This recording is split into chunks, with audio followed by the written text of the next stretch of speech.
conflicting reports. The police, from what I understand, say you're not offering much assistance, and you've said that you are cooperating. What's the truth? I sat down the first night they interviewed me, the day after she was missing. That evening they were over at my house, and I gave them a full account of the story and what took place. And thereafter, I hired some attorneys, and the attorneys said, don't talk, no more. No more. Have you participated? We've seen images of people out in the area where you live searching for Stacy. Right. Have you ever taken part in the search for Stacy? Well, there's two things. One thing, it's like I'm such a media sensation right now. If I go out and search, I think the search would be hampered by, number one, all the media attention I'd be getting, and two, why would I look for somebody who I don't believe is missing? She's just gone. She's where she wants to be. Another reason there's so much attention being paid to you, Mr. Peterson, is because of the circumstances surrounding the death of your third wife, Sure. Kathy Savio. She drowned in her bathtub, according to the report at the time, an accidental drowning back in 2004. However, at the time, there was no water in the bathtub. Her hair was matted with blood, and apparently there was a 1-inch gash on the back of her head. Now state officials are saying that it looks like an accident staged to cover a murder.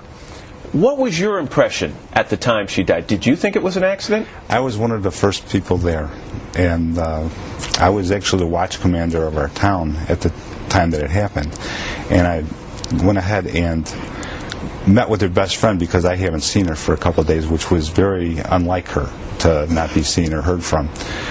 So I was planning the next day to go into her home, with her neighbor and see if she was okay. But her neighbor was upset, and her best friend was upset, same person, and she wanted to go in that night. So we called the locksmith, went into the house.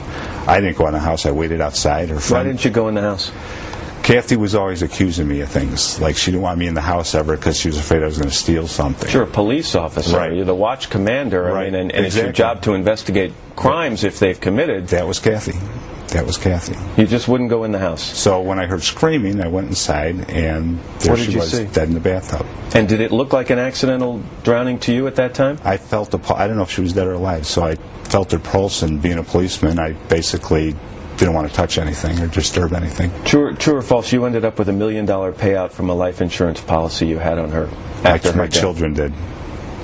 And that money is in a protected account for them when they turn older. And what was your relationship with Kathy like? Tell me about her. What kind of a woman was she? She came from an abusive home life. Growing up, she with abusive step-parents.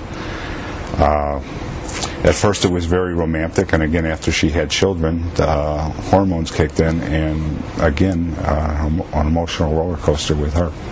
But our relationship was always a one-upmanship relationship. We were always trying to basically outdo each other with different things.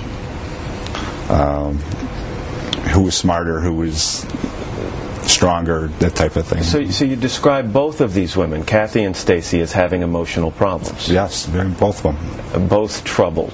Both came from troubled homes. Both dealing with depression at some point or another. So what drew you to these women? Both women were very beautiful, very exciting when I first met them. Kathy was a lot of fun when I first met her. She was good to my kids,